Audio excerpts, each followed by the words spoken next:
I was born in Moscow, but I remember nothing of that time. I was just an infant when the old world was destroyed in the flames of nuclear fire.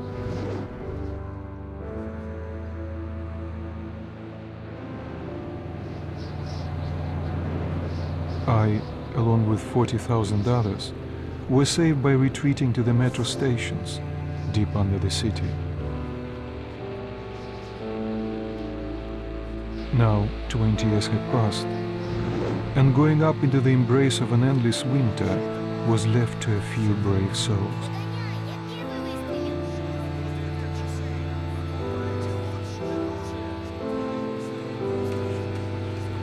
The metro was our home,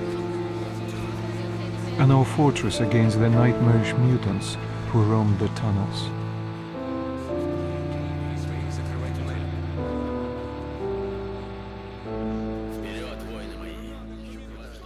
Still, we never gave up hope that we would return to the surface. But one day, a new threat appeared, and we found ourselves in a war to determine the very existence of our species.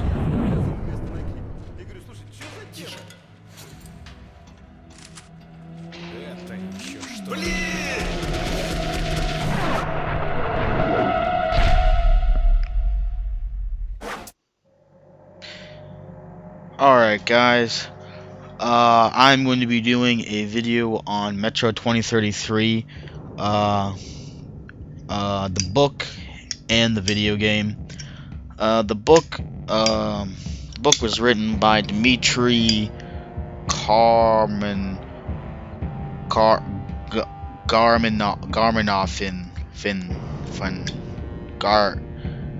don't know. It's hard. It's Russian. Let's just put it that way.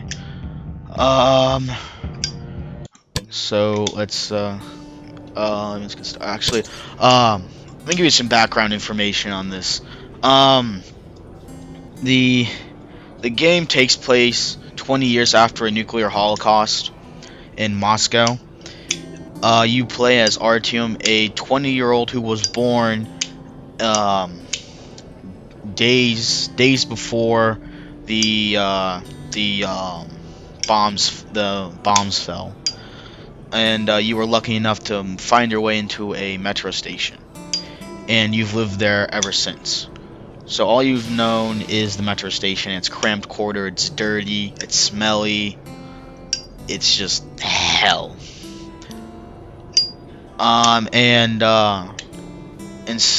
Basically you're tasked with destroying a new threat that appears out of the nuclear holocaust, and you have to fight your way through the dead city. You have to fight your way through the city, the metro tunnels, other metro stations, other factions such as Nazis and communists and bandits, mostly the Nazis, but not really bandits.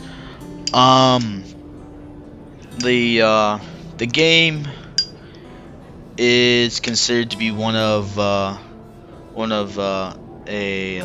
pretty good game. I love it. I love it to death.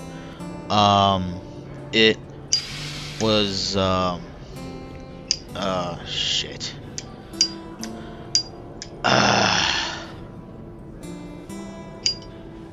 Oh, whatever. Let me give you some background on the author. The author, Dmitry, was born in Moscow in I don't know the date, and he took the metro train to his school in Moscow. He lived in the suburbs, so it was an hour trip every day to his school. So since the age of 10 until he graduated the school, he spent most of his day in the metro, so he got pretty well acquainted with it. And the cool thing about the Moscow metro system is it's just a giant bunker, because if you go there, it is way underground. I'm talking like almost 300 feet underground. It has airlocks which, in case of a nuclear strike, it would close and it would be deemed secure, and it would protect it from the outside. So it had its own generator for electricity, food, water, shelter, waste disposal. It was a bunker in and of itself inside the metro system. So it doubled as a transportation system and a bunker in case a nuclear strike ever happened, which it didn't, fortunately. But this says, what if a nuclear war did happen? They don't tell you who started. They don't tell you why. It just says it happened, and this is the aftermath. And the cool thing about this game is that you're used to seeing post-apocalyptic games and books set in America and the Western world, not the Eastern or the Soviets' perspective of it, or the Russian perspective of it. So you'll find out that it's just the same thing all around. Everyone's just there to survive. There is no mass genocide for majority of the factions, except the Nazis, which are fucking Nazis. So you can expect what they would do. The communists, they're all right, I guess. They don't do anything too much. There's another faction, which are these guys right here. They're called Rangers, and they're all ex-special forces or ex-army personnel, and they're fighting for individual freedom and trying to keep some stations free. So basically, there's the Nazis, the communists, the Rangers, and the free stations. And bandits. The bandits are just bandits, and they're just stupid.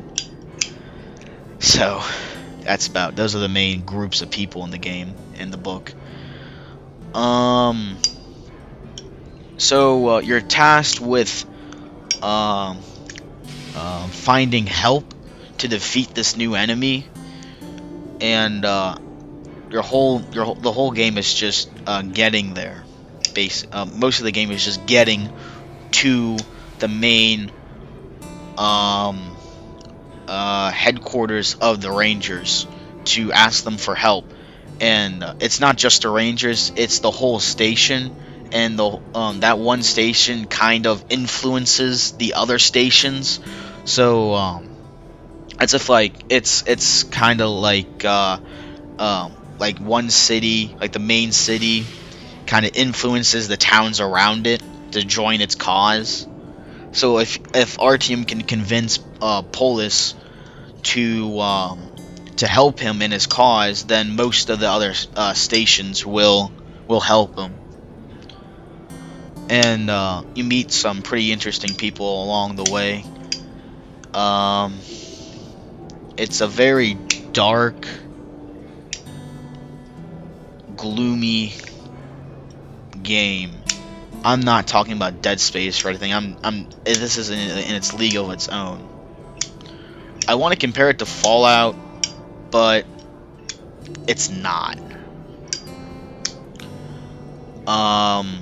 If you've ever played Fallout, you know what I'm talking about. I think you know what I'm talking about, hopefully, about the whole survival thing. But this is completely different. There are no dark ones or anything like that. So that's all I have to say for the background, and I hope you enjoy the game and my commentary about the book and everything like that. So let's get started here. Yes. We're playing on Ranger Easy, which is not hardcore mode. It's sub-hardcore mode. So let's get started. The tunnel grew colder. Miller and I were close to the surface now. Soon, we'd climb up into the howling wind to fight our way through whatever nightmares were waiting there. My long journey was nearly at the end, but would I have the courage, the will to see it through? Let's find out, Artyom. Hey, Artyom. When you left your home station, did you ever think we'll end up in a place like this? Not knowing whether we were about to save our world or send it straight to hell.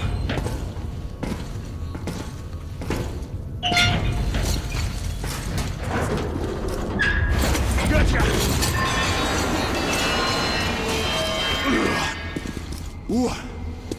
We'll have to get through the military outpost. Already starting at a pretty high note.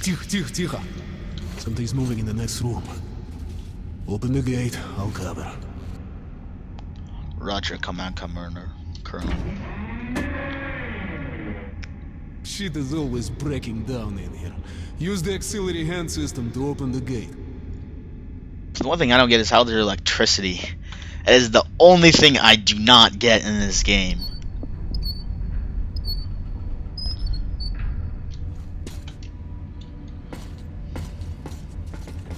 Artyom, check those crates for ammo and medpacks.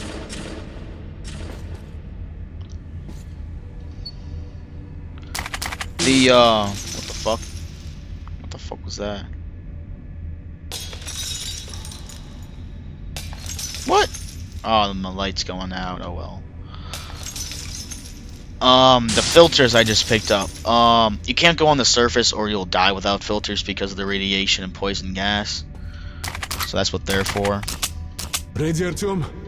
Follow me. As you can see, I only have 25 bullets. It's not a hell of a lot. I'm pretty sure there should have been more in there. And do I choose the Kalashnikov? The AK-47 or the new AK-47? I'm just gonna go with this one. And what's in here? Let's see what's in here. Hey, look, a generator. So this has been going non-stop for 20 years, apparently. Alright, I'll turn it off. Oh, what the... Ah! Ah, it's dark and it's flashing, shit! Alright, let's do that. There's a nice hole. Okay. Up we go. This is one of the rangers I was talking about earlier. Ooh. Seems like nobody's home. Before we hit the surface, put your gas mask on. Without it, you'd be like a goldfish outside this wall. We're almost there. This is the Korolev performance hall. It's really close to the tower. I need to change the settings. I'm sorry about this.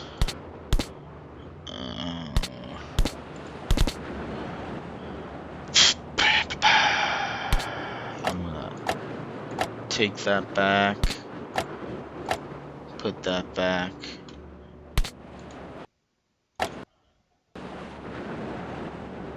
Alright. Fuck it. Resume. Ah, god damn it. What the hell?